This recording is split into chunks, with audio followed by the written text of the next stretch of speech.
Hello friends, welcome to my channel hello Shikshak. आज की class में हम एल्बर्ट बंडूरा का सामाजिक अधिगम का सिद्धांत यानी सोशल लर्निंग थ्योरी को कंप्लीट डिस्कस करेंगे। इस सिद्धांत में हमें केवल 5 पॉइंट पे फोकस करने हैं और वो 5 पॉइंट क्या हैं वो जानते हैं। पहला पॉइंट है कि सिद्धांत का नाम क्या है, और सेकंड है हमारा सिद्धांत के जनक कौन है या प्रतिपादक कौन है उसके। थर्ड, ये जनक कहाँ के रहने वाले, कभी कभी उनके कंट्री का, मनोवैज्ञानिक के कंट्री का नाम पूछ लेते हैं। चौथा, उन्होंने अपने सिद्धांत में किस पर प्रयोग किया है और उसको डिटेल में पढ़ेंगे कि कैसे प्रयोग किया उन्होंने।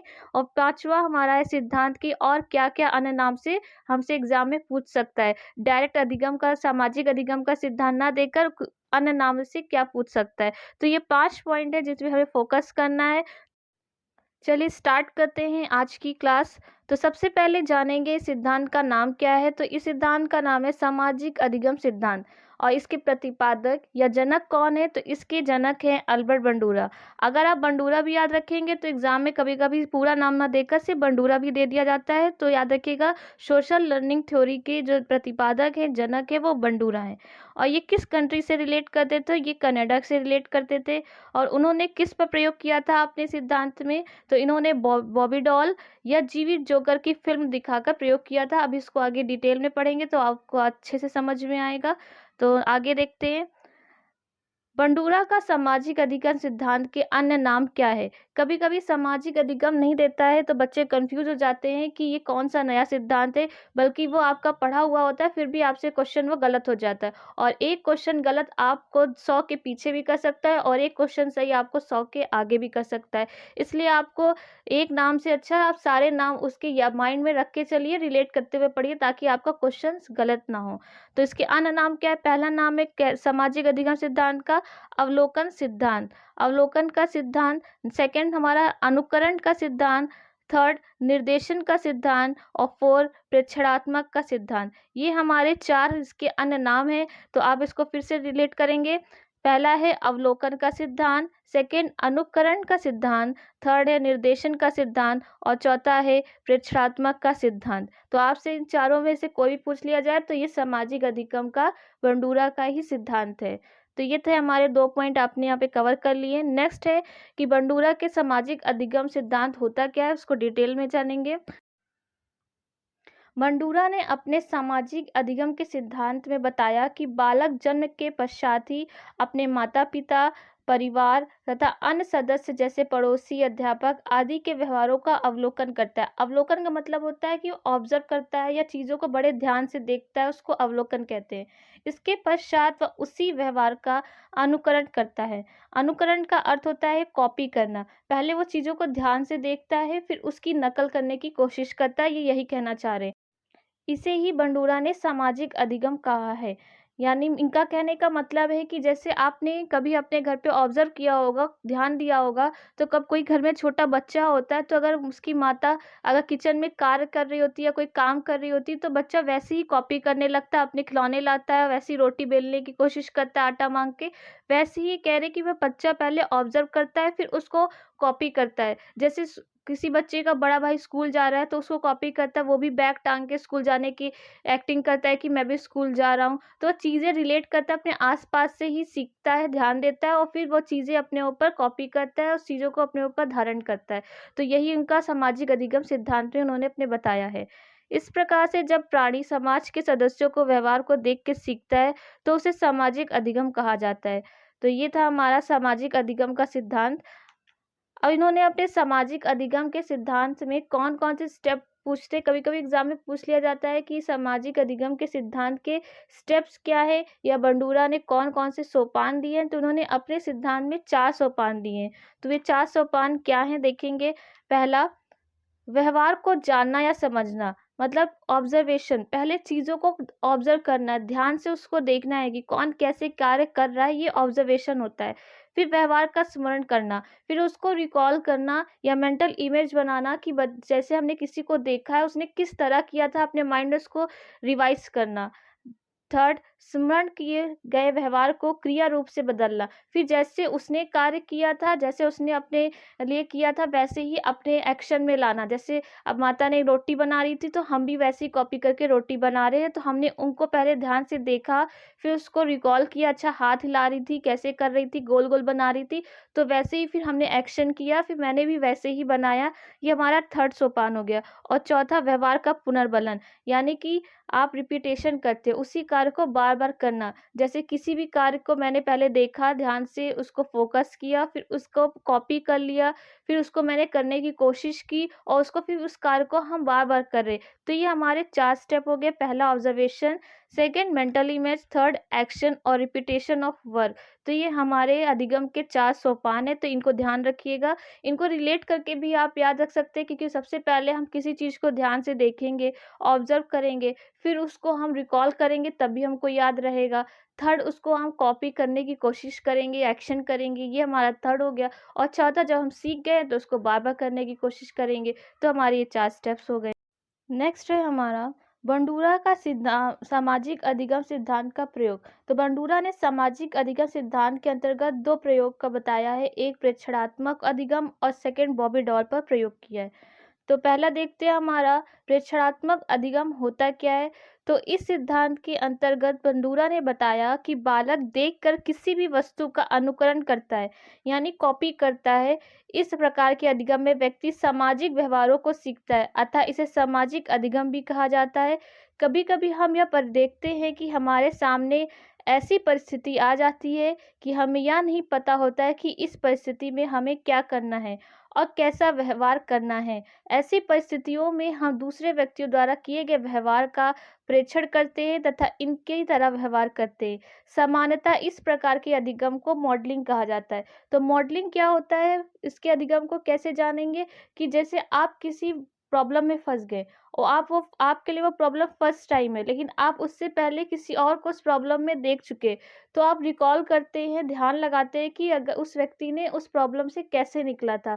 तो वही चीज़ दूसरे को हम कॉपी करते हैं और उसकी तरह से उस प्रॉब्लम से निकलने की कोशिश करते। तो यही उन्होंने बताया कि अधिगम को मॉडलिंग कहते हैं या सामाजिक अधिगम कहते हैं, कि हम अपने किसी परिस्थिति में दूसरे की परिस्थिति को ध्यान में रखकर वैसे ही कार्य करते हैं, जैसे दूसरे की कॉपी करते हैं, उसका अनुकरण करते हैं। तो ये हमारा प्रेक्षणात्मक होता है। कभी कभी आप एग्जाम्पल से समझिए, कैसे कभी हम किसी चीज़ से ड्राइव कर रहे हैं या गाड़ी में जा रहे हैं और फंस गए, तो हम ध्यान देते हैं कि हम किसी मतलब अपने रिलेटिव के साथ या फैमिली मेंबर के साथ गए होते हैं और उस समय ड्राइव कर रहा होता है, तो उस टाइम उस सिचुएशन में उसने गाड़ी को कैसे मोड़ा था और कैसे निकाला था, उसी प्रकार फिर हम करने की कोशिश करते हैं और कामयाब हो जाते हैं। तो यही हमारा प्रेक्षणात्मक अधिगम हो जाता है, क्योंकि हमने उसी तरह अपने अंदर कॉपी कर लिया। तो ये हमारा था उनका पहला सिद्धांत। और सेकंड उन्होंने प्रयोग क्या किया है, सेकंड उन्होंने प्रयोग किया है बेबी डॉल, या फिर आप कह सकते हैं कि बंडूरा ने अपना प्रयोग बच्चे पर किया है। तो उन्होंने किस प्रकार से किया है, इसको डिटेल में पढ़ेंगे, क्योंकि आपसे एग्जाम में ज़्यादा नहीं पूछा जाता है, बस इतना पूछा जाता है कि उसके अन्य नाम से पूछ लेते हैं और सामाजिक अधिगम पूछ लेते हैं और उनके किस पे प्रयोग किया है ये पूछ लेते हैं। लेकिन आपको दिमाग में रखने के लिए उसके बारे में तो जानना ज़रूरी, इसलिए हम पढ़ेंगे कि उन्होंने अपना प्रयोग किस तरह किया था। तो बोबर डॉल का प्रयोग, इस प्रसिद्ध प्रयोग में बच्चों को 5 मिनट की अवधि की एक फ़िल्म दिखाई। फ़िल्म में एक बड़े कमरे में बहुत से खिलौने रखे थे। उनमें एक खिलौना एक बड़ा-सा गुड्डा बोबो डॉल था। बेबी डॉल, बोबो डॉल कुछ भी कह सकते हैं आप। अब कमरे में एक बड़ा लड़का प्रवेश करता है और चारों ओर देखता है। लड़का सभी खिलौने में प्रतिक्रोध प्रदर्शित करता है, मतलब वो खिलौने पे अपना गुस्सा दिखाने लगता है, बहुत ही क्रोधित होने लगता है, एंग्री, एकदम एंग्री चाइल्ड की तरह, और बड़े खिलौने के प्रति विशेष रूप से आक्रामक हो जाता है। जो सबसे बड़ा खिलौना होता है उस पे सबसे ज़्यादा गुस्सा करता है। वह गुड्डे को मारता है, उसे फर्श पर फेंक देता है, वो पैर से ठोक कर मार कर गिरा देता है, फिर उसी पे बैठ जाता है। और इस प्रकार का घटनाक्रम 3 अलग रूपों में तीनों फ़िल्म में तैयार किया गया। तो देखिए पिक्चर से आप समझेंगे कि उसने इसको मारा, गिराया, पीटा लात से, फिर उस पे बैठ गया। तो इस बच्चे ने जितना बड़ा खिलौना था उतना ज़्यादा गुस्सा किया। जब उन्होंने इस घटनाक्रम की 3 अलग-अलग रूपों में 3 फ़िल्में तैयार कर लिया, तो उन्होंने उस फ़िल्मों का किया फिर आगे देखेंगे। फिर उन्होंने बच्चों के 3 ग्रुप बनाए। वो देखना चाह रहे थे कि ये ग्रुप को अलग-अलग अगर केस देंगे तो उस केस में वो कैसे रिएक्ट करते हैं, वो उस चीज़ का अनुकरण करते हैं या नहीं। तो उन्होंने पहले क्या किया, एक फ़िल्म में बच्चों के एक समूह ने देखा कि आक्रामक व्यवहार वाले लड़के को पुरस्कृत किया जा रहा है, यानी कि एप्रिशिएट किया जा रहा है, तारीफ़ की जा रही है, और एक व्यक्ति ने उसके आक्रामक व्यवहार की प्रशंसा की। और कोई व्यक्ति है वो खिलौने को मार रहा है और उसकी तारीफ़ कर रहा है कि उसने बहुत अच्छा कार्य किया है, वो बच्चों को दिखाया गया है। और दूसरी फ़िल्म में क्या दिखाया गया, दूसरी फ़िल्म में दिखाया गया कि बच्चे के दूसरे समूह ने देखा कि इस लड़के ने जो वीडियो बनाई गई थी जिसकी, उसको आक्रामक व्यवहार के लिए दंडित किया गया, उसको पनिशमेंट दी गई है। उसने खिलौने के साथ आक्रामक व्यवहार किया तो उसको पनिशमेंट मिली है। पहले वाली फ़िल्म में उसने दिखाया कि उनकी तारीफ़ की गई है और उसको यह व्यक्ति आके उनकी तारीफ़ कर रहा है कि हाँ, बहुत अच्छा काम है, और दूसरे में उसको पनिशमेंट मिली है। और तीसरी फ़िल्म में बच्चों के तीसरे समूह को दिखाया गया कि लड़के को ना तो तारीफ़ की गई, ना पुरस्कृत किया गया, ना ही दंडित किया गया, ना ही उसको पनिशमेंट दी गई है, ना ही उसको एप्रिशिएट किया गया। तीसरी फ़िल्म में दिखाया गया कि न्यूट्रल रखा गया, उसको कुछ नहीं कहा गया। तो अब तीनों फ़िल्मों में देखना है कि तीनों फ़िल्मों में उनका रिएक्ट क्या करते हैं। वो चीज़ों को ऑब्ज़र्वेशन कर लिया अब उन्होंने, एक में तो उन्होंने तारीफ़ कर दी, दूसरे में पनिशमेंट दी और तीसरे में कुछ नहीं कहा। तो अब देखते हैं उस चीज़ का अनुकरण कैसे करेंगे। इस प्रकार बच्चों के 3 समूहों को 3 अलग-अलग फ़िल्में दिखाई गईं। फ़िल्में देखने के बाद सभी बच्चों को एक अलग प्रायोगिक कक्ष यानी कि प्रयोगशाला में बैठाकर उन्हें विभिन्न प्रकार के खिलौने से खेलने के लिए स्वतंत्र छोड़ दिया गया, और उन समूह को छिपकर देखने के लिए, व्यवहार को कि इनको नोट करने के लिए कि वो कैसा बिहेव करते हैं। उन सभी बच्चों को, जिनको तीनों को अलग-अलग फ़िल्म दिखाई गई थी, अब उन बच्चों को ले जाकर एक प्रयोगशाला, एक लेबोरेटरी में जाके उनको बैठा दिया और खिलौने दे दिए कि इन खिलौनों को आप फ्रीडम से, आप चाहे जैसे खेलना है इनके साथ खेलो। तो अल्बर्ट बंडूरा ये देखना चाह रहे थे कि वो बच्चे हमारे कि उस चीज़ को अनुकरण करते हैं कि नहीं, कि तीनों ने एक ही जैसा व्यवहार किया कि जो फ़िल्म में दिखाया गया था वैसा व्यवहार किया। तो नेक्स्ट उन्होंने देखा फ़िल्म का प्रभाव क्या पड़ा उन पे। उन लोगों ने पाया कि जिन बच्चों ने फ़िल्म में खिलौने के प्रति किए जाने वाले आक्रामक व्यवहार को पुरस्कृत होते हुए देखा, वे खिलौने के प्रति सबसे अधिक आक्रामक थे। जिन बच्चों ने, सबसे पहली फ़िल्म दिखाई गई थी और एप्रिशिएट किया गया था, बच्चे की तारीफ़ की गई थी, वो वाले बच्चों ने खिलौने के साथ वैसा ही व्यवहार किया, वैसा ही एकदम गुस्सा वाला व्यवहार किया, क्योंकि उनके लिए था कि वो कार्य जो कर रहा है वो अच्छा कर रहा है, इसीलिए उसकी तारीफ़ हो रही। तो उन्होंने उस चीज़ को अपने अंदर अपना लिया, उसको कॉपी कर लिया, उसको अपने एक्शन में ले आए। जैसे पहला था उनका ऑब्ज़र्वेशन सोपान में, सेकंड था उस चीज़ को अपना रिकॉल करना, और थर्ड उसको अपने एक्शन में लाना। तो उन्होंने अपने जैसा फ़िल्म में देखा था वैसे अपने अंदर कॉपी करने लगे। और नेक्स्ट में सबसे कम आक्रामकता उन बच्चों ने दिखाई जिन्होंने फ़िल्म में आक्रामक व्यवहार को दंडित होते हुए देखा था। जिन बच्चों ने देखा था कि उसको पनिशमेंट दिया जा रहा, उसने उन बच्चों ने सबसे कम आक्रामकता दिखाई, उन्होंने वैसा व्यवहार नहीं किया क्योंकि वो जानते थे ये करने से हमको पनिशमेंट मिलेगी। तो उन्होंने कॉपी तो किया, बिल्कुल फ़िल्म को जैसा देखा वैसे ही अपने अंदर वो व्यवहार में उसको उतार लिया। तो ये था हमारा सामाजिक अधिगम का सिद्धांत। तो प्रयोग से क्या स्पष्ट होता है? तो प्रयोग से हमारा यह स्पष्ट होता है कि सभी बच्चों ने फ़िल्म में दिखाए गए घटनाक्रम से आक्रामकता सीखा और मॉडल का अनुकरण भी किया। चीज़ों को देखकर उसको वैसे ही कॉपी करने की कोशिश की। प्रेक्षक द्वारा अधिगम की प्रक्रिया में प्रेक्षक मॉडल के व्यवहार का प्रेक्षक करके ज्ञान प्राप्त करता है। जैसे पहले बच्चे देखते हैं वैसे उसको एकदम कॉपी करते हैं। इसीलिए कहा जाता है कि अध्यापक या आस-पड़ोस या घर वालों, परिवारों को वैसा अच्छा व्यवहार करना चाहिए, क्योंकि बच्चे वही सीखते हैं जो उसके माता-पिता या आस-पड़ोस के लोग वैसा व्यवहार करते हैं। तो परंतु वह किस प्रकार से आचरण करेगा इस पर निर्भर करता है कि मॉडल को पुरस्कृत किया गया या दंडित किया गया। तो ये डिपेंड करता है कि उसके साथ उसकी तारीफ़ की गई है, क्या उसको एप्रिशिएट किया गया, ये चीज़ें डिपेंड करती है उसके बच्चे के व्यवहार पे। अगर उसको तारीफ़ की गई है तो उस चीज़ों को बहुत अच्छे से अपना लेंगे, अगर पनिशमेंट की गई है तो अपनाएँगे, लेकिन डरते-डरते कि हमको भी कहीं न कहीं पनिशमेंट मिलेगी। तो नेक्स्ट हमारा देखेंगे कि सिद्धांत का, सामाजिक अधिगम सिद्धांत का शिक्षण में प्रयोग किस तरह करना है। तो घर में माता-पिता, बड़े सदस्यों का व्यवहार अनुकरणीय होना चाहिए, उनको ऐसा बिहेव करना चाहिए ताकि बच्चे उनको देखकर सीख सकें। विद्यालय में अध्यापक का व्यवहार अनुकरणीय होना चाहिए और कक्षा में शिक्षण अधिगम के लिए उचित वातावरण हो। क्लास में जितना अच्छा वातावरण होगा, बच्चे उतना अच्छी और उतने अच्छे से सीख सकेंगे। इसलिए ये बहुत ज़रूरी होता है कि कक्षा का वातावरण, परिवार का वातावरण बहुत अच्छा होना चाहिए, क्योंकि ये पूरा असर बच्चों के व्यवहार पे करता है। तो नेक्स्ट अब ये हमारा था सामाजिक अधिगम का सिद्धांत। तो आई होप ये आपको समझ में आ गया होगा। तो अब इसके रिलेटेड क्वेश्चंस करेंगे कि कैसे क्वेश्चन इसके बनते हैं। तो नेक्स्ट हमारा पहला क्वेश्चन है, अल्बर्ट बंडूरा द्वारा प्रस्तावित सामाजिक संज्ञानात्मक सिद्धांत के अनुसार सीखने के लिए छात्रों का डैश शुरुआती बिंदु। सबसे पहला बिंदु क्या था हमारा वहाँ पे? ऑब्जर्वेशन, मतलब ध्यान करना। तो हमारा पहला है पुनः प्राप्ति, दूसरा है कूट लेखन, तीसरा है ध्यान, चौथा है परासंज्ञान। तो हमारा पहला था ऑब्जर्वेशन, मतलब कि ध्यान लगाना। सही हो जाएगा थर्ड ऑप्शन। नेक्स्ट क्वेश्चन है हमारा, सामाजिक अधिगम के सिद्धांत को किसने प्रतिपादित किया? तो सामाजिक अधिगम के सिद्धांत को बंडूरा ने प्रतिपादित किया था। इसके नेक्स्ट क्वेश्चन है हमारा, एल्बर्ट बंडूरा के अनुसार निरीक्षणात्मक अधिगम हेतु 4 परिस्थितियां आवश्यक हैं। इन परिस्थितियों का सही क्रम क्या है? तो हमने अभी 4 सोपान पढ़े, वही सोपान का सही क्रम पूछा है यहाँ पे।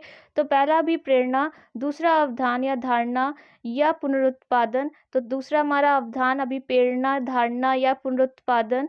थर्ड हमारा अवधान, धारणा, पुनरुत्पादन या अभिप्रेरणा। चौथा हमारा हो जाएगा अवधारणा, चौथा हो जाएगा हमारा अवधान, सेकंड धारणा, अभिप्रेरणा और पुनरुत्पादन।